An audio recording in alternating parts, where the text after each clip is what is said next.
Kita kembali berbincang dengan Bung Wesley dan juga Bung Edwin. Yang jelas saat ini kita masih berada dalam sebuah euforia. Euforia yang sangat luar biasa. Apalagi kita bisa melangkah ke semifinal Piala Asia U23 mengalahkan Korsel, Yordania, Australia. Yang tentunya tadi juga Bung Wesley setuju ya. Tidak menyangka dari awal Indonesia bisa melangkah sejauh ini. Tapi sampai kapan kita harus bisa menjaga euforia ini dan segera mempersiapkan diri di laga krusial berikutnya? Bung Wesley. Iya, dalam beberapa kesempatan saya mengatakan sudahi kontroversial soal naturalisasi diaspora ini.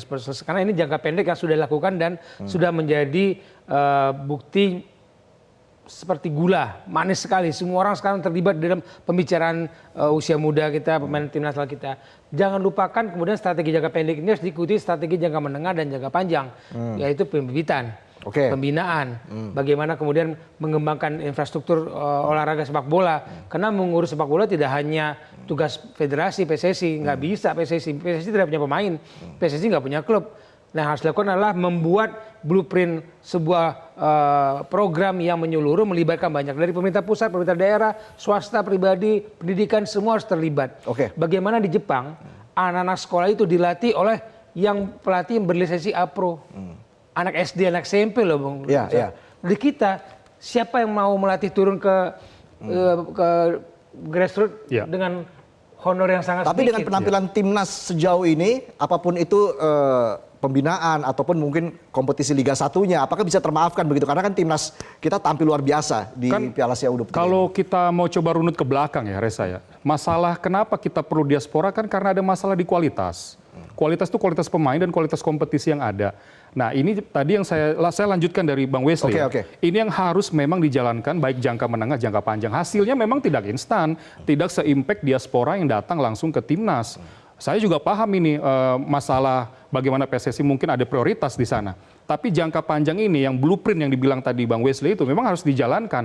Baru terlihat legasi dan hasilnya itu mungkin 15-20 tahun yang akan datang. Tapi ini kan momentum untuk kontinuitas menghasilkan materi pemain timnas yang akan selalu ada gitu. Nah, contoh sekarang saya bisa kasih tahu juga bahwa sekarang tiga punggawa timnas U23 yaitu Marcelino, kemudian Rizky Ridho dan juga Hernando Ari muncul dari liga yang berkesinambungan yang diadakan oleh internal Persebaya. Jadi grassroots-nya ini kita juga harus... mereka hidup, ini salah satu ya. Mungkin ada lagi yang lain, tapi saya salah satu contoh aja saya sebutkan, bahwa mereka muncul dari liga internal yang rutin dan terstruktur, kemudian Coach Aji Santoso membawa mereka ke tim senior hingga sekarang jadi pilar di U23 sekarang. Iya, belum lagi ada nama-nama seperti Pratama Arhan begitu. Betul, ya. Tidak mengecilkan pemain yang lain ya. Iya. Apakah memang pemain-pemain ini sebenarnya sudah pantas untuk bermain lebih jauh lagi di Eropa? Pratama Arhan lah contohnya Bung Edwin. Iya, kesempatan semoga ada terus ya. Contoh misalnya Marcelino yang kontraknya kabarnya habis tahun ini. Semoga tetap ada kesempatan, entah itu lingkungan sekitar yang membantu seperti agentnya mungkin, atau siapapun yang bisa bantu supaya tetap bisa bermain di luar. Karena environment adalah salah satu hal yang sangat penting untuk mensupport terus kondisi pemain tetap berada di peak-nya gitu. Tidak cepat puas adalah salah satu hal yang harus diperhatikan sekarang. Makanya saya juga ingin euforia ini jangan terlalu lama, karena mereka adalah targetnya sekarang harus ke timnas senior yang memang muara prestasi utama di sana. Dan menjaga kondisi seperti pemain-pemain yang menonjol tadi, Bung Wesley, ada Pratama Arhan, Marcelino Ferdinand begitu ya, yang memang kita tahu lah dari grassroots-nya seperti apa, perkembangannya seperti apa di Liga Nasional. Bung Wesley melihatnya bagaimana mempertahankan kualitas pemain-pemain seperti ini? Marcelino usia 19 tahun, bermain sudah seperti pemain senior untuk kita level Indonesia. Dan bagaimana menjaga peak ini supaya berketerusan, tadi saya katakan harus ada kesinambungan. Kita berharap dengan keseriusan federasi mendekati Sintayong, dengan kemudian seandainya ini berjalan berapa lama, apakah kemudian ada diikuti program-program berikutnya, tidak hanya fokus ke tim nasional senior. Karena misalkan fokus ke tim nasional senior, tolong federasi dikomunikasikan targetnya apa saja. Karena begitu kita ngomong timnas senior, Bung Reza, bukankah ukurannya prestasi? Kalau kita bicara prestasi, bukankah ukurannya gelar juara? Kita mau gelar juara kejar AFF atau naikin level ke Asia? Sampaikan kepada publik, apa sih target utamanya federasi? Yang jelas target di Piala Asia U23 ini sudah terlampaui ya. Iya, lolos Bung 4 Edwin, besar. Lolos sudah ke, terlampaui. dan lolos ke semifinal. Meskipun satu kaki di Olimpiade Paris. Satu kaki. Iya. Tapi peluangnya seperti apa Bung Edwin untuk kita bisa akan tampil di Olimpiade? Iya, semoga pemain tetap belajar dari match-match sebelumnya. Apa yang kurang saya pikir Coach Shin sudah tahu betul untuk mengevaluasinya seperti apa. Tinggal nanti lawan akan gini, semakin melaju ke fase knockout lawan akan semakin berat ya Reza ya. Saya pikir kalau kita bicara misalnya Uzbekistan yang sudah dari setiap kelompok umur sudah pernah juara di level AFC, ini juga harus diwaspadai. Langsung saja Anda prefer Uzbekistan atau Arab Saudi? Saya sih pinginnya Arab Saudi saja lah, jangan Arab Uzbekistan. Saudi. Kenapa kan liganya juga bagus nih Bung Wesley. Arab Saudi kan liganya sedang berkembang. Apakah ini juga tidak berbahaya begitu? Arab Saudi mengalahkan Uzbek di final edisi sebelumnya. Arab Saudi adalah juara bertahan. Dan kalau kita melihat perkembangan Uzbekistan bermain dan Arab Saudi di kejuaraan ini, Arab Saudi dengan crossing yang luar biasa banyak dan efektif, dan mereka bola-bola long ball-nya sangat efektif, sementara Uzbek bermain dengan bola pendek, postur tidak jauh beda dengan kita. Saya milih Uzbek.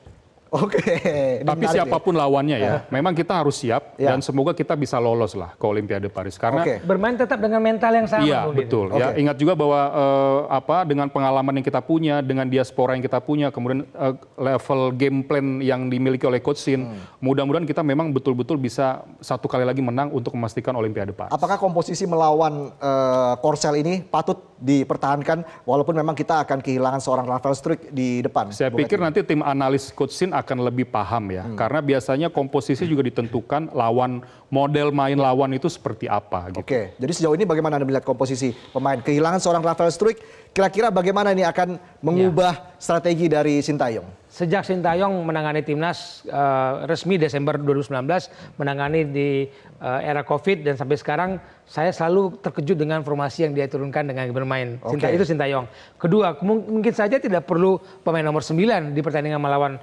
semifinal nanti siapapun itu. Siapa tahu Coach Shin punya strategi lain. Kemudian kita sudah menurunkan 15 pemain sebagai starter. Korea itu 24 loh starter di turnamen ini.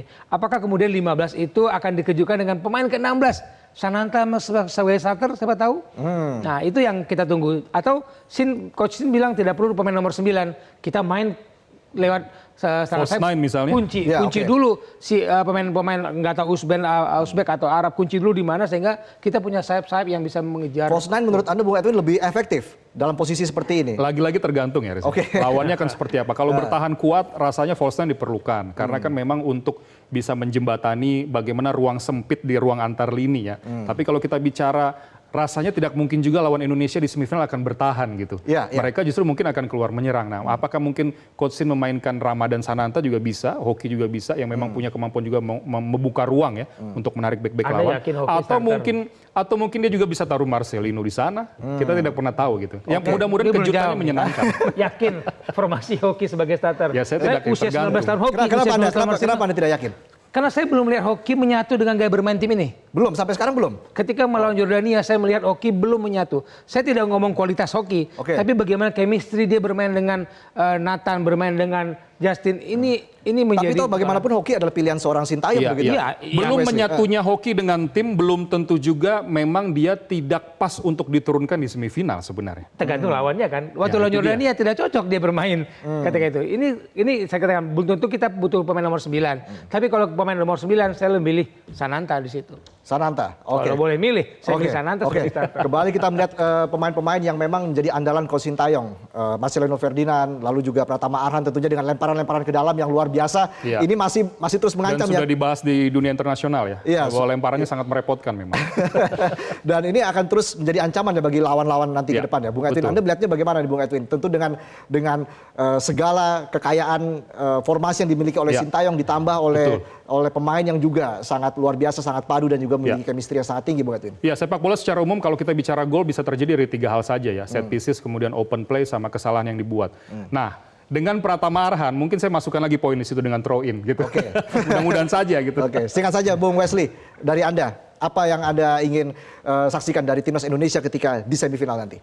Saya menunggu strategi yang tepat yang dimiliki oleh Sintayong dan diterapkan dengan tepat pula di lapangan oleh para pemain. Dan tolong jangan mabuk pujian, itu aja. Ya, setuju. Oke, stay humble ya. Stay humble. Baik, terima kasih Bung Edwin, Bung Wesley Siap, atas Reza. analisanya. Kita berjumpa lagi di lain kesempatan. Pemirsa, kami akan kembali dengan sejumlah informasi lain. Tetaplah di Prime Time News. Jelajahi cara baru mendapatkan informasi. Download Metro TV Extend sekarang.